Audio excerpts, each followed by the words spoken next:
one of my main rules when I came out of it, the last relationship, was I'm not dating someone unless I know how they deal with conflict. And by that, what I mean is your reaction to it, your behavioural patterns after. And if I am seeing someone, I've seen that. But I've seen that because when you do things in a romantic state, you're always going to try and impress that person, subconsciously, consciously. Whether that be you don't react as much as you normally would if you was to actually be comfortable in a relationship, or you don't fully behave in your own with your own mannerisms. Similar to like if you go on dates with people rather than you just chill with them, you're always going to see them with, you know, maybe makeup or their best clothes, their behavioural patterns, you know, they'll consciously be chewing with their mouth closed, whatever. But when you're around someone and it's like, yo, no holds barred, I want to see you for you, forget the romantic intentions, whatever. You see, yo, she smacks when she eats, she wears pyjamas 70% of the time, even some of her outdoor clothes kind of look pajama-ish. She looks great like this, whatever. She argues like this, and this is how she deals with whatever. You see all of that. And I think when you understand that before you have to deal with it yourself, it makes it less personal when you're actually dealing with it face to face. Yeah, no, because if the first time you come across someone's ability to deal with conflict is when they're dealing with you, naturally you're going to think this is only a reaction to me. Not to say you're going to isolate them. Yeah, not exactly. Not to say you're going to be ignorant enough to not think they do this on other people, but you're not going to have a base to understand that this is just a behavioural issue with this person. So if I am, again, I'm not saying if I am or not seeing someone, but if I am seeing someone, those things were critiqued before I even had any romantic intentions, and vice versa. So that person may have said to me, yo, whenever you have conflict, you seem to go quiet rather than to actually deal with it. I may have said to this person, whenever you have conflict, you seem to raise your voice rather than to speak to understand. We have those dialogues. We understand the things that tick each other off, etc. The things that, although they tick you off, it still means we're moving progressive. Because, you know, when you've never dealt with someone's idea of conflict, little basic things like when you have an issue, suddenly you're going to start thinking, is this a statement that you're done with this relationship, rather than understanding this is just them. And I think when you... That's powerful, because, when you see someone, when you know someone is genuinely a friend, I think a lot of people try to do this thing where things are romantic and then they try to take a step back and say, no, we're just going to be friends and then we're going to do romance. That makes no sense. The reason it makes no sense is the romantic intentions are never necessarily just statements, they're emotions. So when I say to people, and I don't have this belief that you can't meet someone romantically and be with them forever. I think you can. But if you're going to go for that friend state, then move that up, you can't move that up without it being organic. This whole thing of, hey, we're just going to say we're friends, it doesn't work. And there's a reason it doesn't work. Because those feelings are still there. All you're doing is forcing behavioural patterns. It's still the same thing as the romantic intentions. You're forcing behavioural patterns, which means you're not being yourself around this person. And if the romantic intent brings about a different sort of behaviour, so does friendship. And friendship with the emotions of romance is still a different behaviour from a friendship without any intent. You're still going to, for example, a lot of times with ladies, I can't speak for all ladies, so forgive me, but a lot of times with ladies, if they have feelings towards you, they may take your words more harshly. Your big-headed insult, suddenly, you know, they're actually looking at their head shape, like, oh, is this a bit... Do you know what I'm saying? Your comments, your usage of time involving them, regardless of the fact that you might have stepped forward, stepped back, you know, we're romantic, but let's try to be friends. Suddenly now she's, is he committed to spending time with me or whatever. When you're just friends, that stuff isn't an issue. You grow. And you grow with 2-week gaps. You grow with calling her a big head and whatever, and these things then transition into your relationship smoothly. You have your best friend at your side, which means when you just go into something romantically, your concern will be things like the attraction. And I'm not saying that doesn't happen when you go in there as friends. Attraction is a big thing in all relationships. But suddenly, those are the only things holding it. And when those are the foundation, the attraction, the sex, the words of encouragement, or even the words of affirmation, right, the fact that I don't believe in love languages, but that's another conversation. When you go into the relationship and those are the things holding up, it means you have to keep those things going to keep her going. Because those are the things she judges and those are the things you judge your relationship on. When you go in there as friends, and let's say I am seeing someone that was a friend for just an argument's sake, me calling her a big head is what keeps it going. The fact that we are in each other's presence, like the whole, you know, people love talking about, oh, like, I want a goofy partner, I want someone that I'm best friends with, whatever. Ask them if they could ever be attracted to their friends. Point out all their friends to them. Suddenly it's, no. And I'm not saying that, I don't say that about my female friends. Do you know what I'm saying? But there needs to be a level of openness and understanding that if you meet someone romantically, you can't do backsteps. But if you meet them on that friendship base, you can grow with them. If you meet them on a romantic base, you can grow and add friendship elements. You can. But I find an issue when people think that the answer when you enter into a romantic relationship on romantic intent is to take a step back completely. It's less about taking away and more about adding. Okay, let me jump into that phenomenal thought process you put out there. To critique that though, that is all well and good. However, we are in a marketplace where them are trying to get themselves in position to be that guy, almost in isolation. So when you say, okay, look,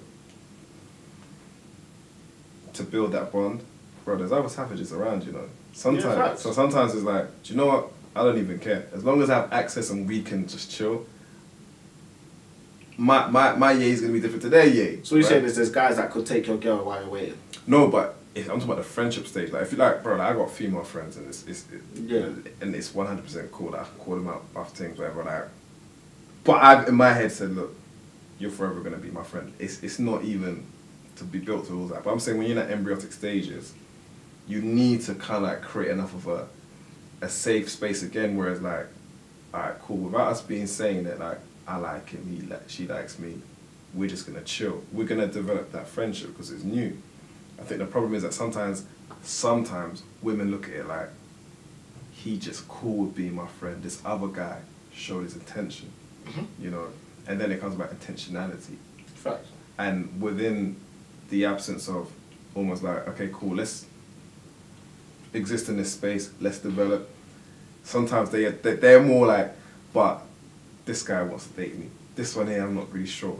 And the other thing I was going to add to it is, and it's probably your take, I think as men, it takes us a while to reveal ourselves to a woman, like reveal. And I think within that, sometimes they look at it like you're hiding who you are, or you're not showing. They look at it as a reflection of them. But probably certain things, man, ain't comfortable to talk about. Fact. To answer that, two things. So I'll start from the end to beginning. I do not believe in telling a romantic partner everything. That doesn't mean I don't believe in being open. In fact, let me reword that. I don't believe in telling them everything with the intent of getting it fixed. So I do believe in being open about everything. If I'm with you, you can know about every issue. Yeah. However, you may not hear everything first. And there's a reason behind that. I think as men, a lot of times, we tell things for a different purpose.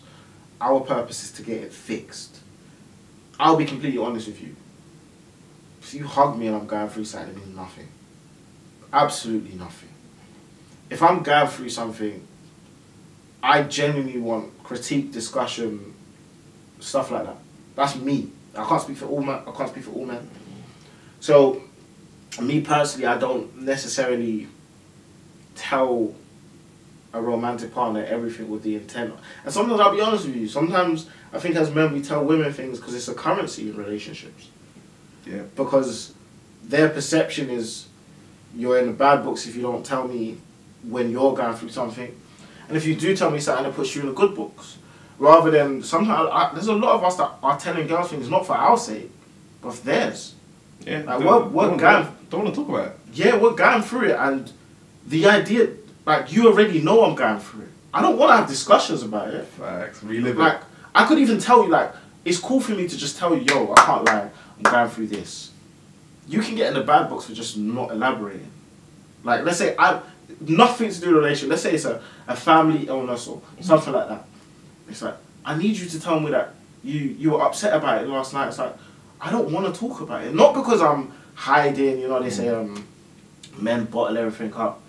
It's like, what does it do if I tell you? Like, let's be realistic about this. What happens? Does my family member get better? Mm-hmm. Like, does it make me less up? No. If anything, especially, and I tell this to men all the time, I judge who you tell everything on the type of person they are. Because there are a lot of people out there, I can't speak, just say women, there's men out there as well, that absorb emotions like some Mortal Kombat character, bro. Where they're like, you tell them something and suddenly they're as upset as you. But as men, we're protective, we're nurturing, which means the moment you're upset, okay, now I need to protect and nurture you. So now, this just adds an issue to me, if that makes sense, because now I got to make sure you're okay. If you are going to open up to someone, find someone that can understand that your emotions in that moment are not a reflection of them. Because a lot of times when you come across people that like that, it's the most difficult thing to deal with. You're telling them your problems. Now they're aware that, okay, you're going to be distant, whatever, but suddenly the distance is a problem in the relationship. It's like, bro, chill. On the second thing, the critique of the initial point, girls are looking for guys with intent, and probably when you cut this, probably put this straight after the thing. I agree that girls will always, not always, but a lot of times the intent is what differentiates you from being in the quote-unquote friend zone against being in quote-unquote the romantic stage. Fortune favours the brave. Facts. I don't believe in the friend zone. I've never seen it actively. That doesn't mean I haven't seen men and women that are platonic friends. 100% I have. But I've seen that change. And I've seen it, I've also seen it, like I've got female friends that could never be in a relationship with. I see them as siblings almost. But when I say I don't believe in the friend zone, I don't believe in... I think if you both have different intentions, you shouldn't be friends, personally. Because... and that is usually over a time period, maybe 6 months, whatever. Because the other person's mind can change. But if your long-term goal is platonic friendship, and your long-term goal is romantic relationships, it doesn't make much sense for you to be around each other. You don't serve each other's purpose. One person may end up getting hurt, all of that. It will be difficult if... like my example of being friends, neither person had intentions. I genuinely believe in... I don't believe in being friends for the sake of romance. Like, when I'm talking about friendships, relationship, I'm just talking about being friends. If it gets there, it gets there. Again, if I am seeing someone right now, I didn't want to even think about it like that. But see, then, but then that comes to the point of, like, intentionality. Because things change, right? Agreed. And I think when things change, it's like, as a man, it's almost like, how much future planning have you done? So... What, with her in mind or in general? Fair man, because we could be gone with the wind, so to speak. So it's like, yeah, well, like, you're cool, alright, cool. And then you can sometimes find that you've built a good basis, but the understanding is like, okay, cool, this is a bit of my character here, but bro, for me personally, like the amount of, I won't say like, the amount of girls that are on, man, forget that. I tell them, I'm a better friend than a boyfriend. I believe that. Because I felt they more. should be one. But I'm saying that in terms of like, I don't know what you expect of me. I don't know. I felt more in the boyfriend space than having a friendship space. So for me, just a max is like, yo, like, just be my friend. Like, trust me, I'm a sick friend. That boyfriend thing, I don't know what you think I'm supposed to be doing. But this is what I'm saying about, I don't believe in taking away, I believe in adding on to. Like when people are like, okay, we're now romantic, but we've missed... No, but we got to be definitive and go by female perception. Because when you said even like, I don't believe in a friend zone, right? You may not, right? But when we see them friend zone memes, remember I was saying about everyone's taking cues from memes, you know, like accountability. A lot of the things that we're illustrating is being personified on Instagram, right? Even through like those clips, those videos. The friend zone is, bro, talk to a girl. We've done this, we've all had this. That's my friend. Alright, how many of these guys who are calling you are really your friends? Like, I'm your friend, innit? He's waiting in the wings. They're saying he's a friend. We know. So that's where the friend zone paradigm will never go away, because at a point, bro, friend is always going to be hungry. Yeah, but they're not friends, fam. Facts. It's remember one thing that Kanye said in his interview with Charlamagne, which was so powerful. He said the human language hasn't evolved enough to be able to dissect and express all the emotions. So when I say, look, yo, she my friend, I know what friends mean. I know what to you friends mean, but to him, it ain't that. So that concept of the friend zone is the issue where, like, bro, I've had female friends who I thought were like my good friends. Right, and like, one day, I didn't know I didn't know, it's what you said before, but sometimes the effects, I didn't know. And then I think that's the point where you start saying to like, bro, like, you know, like, why is it like, if I'm your friend, why is it now that like, because I'm a guy, you're a girl, that, oh, I can't call you now because like, oh, like, this is bae time, but you ain't got a boyfriend, but I'm not even, do you get what I mean? And I think sometimes the ideals that you're saying is great, but I think we're so deep rooted in the perception of like, this guy, he has to be on it, or I just start feeling. I think to add on to the initial comment, I think there's too big a gap between friendship and relationship in a lot of people's minds for people to fully actually live out a relationship that begins at friendship. Yeah. Because in their head it's either you pick one and you stay there. That's why a lot of people that were romantic initially can't be friends after.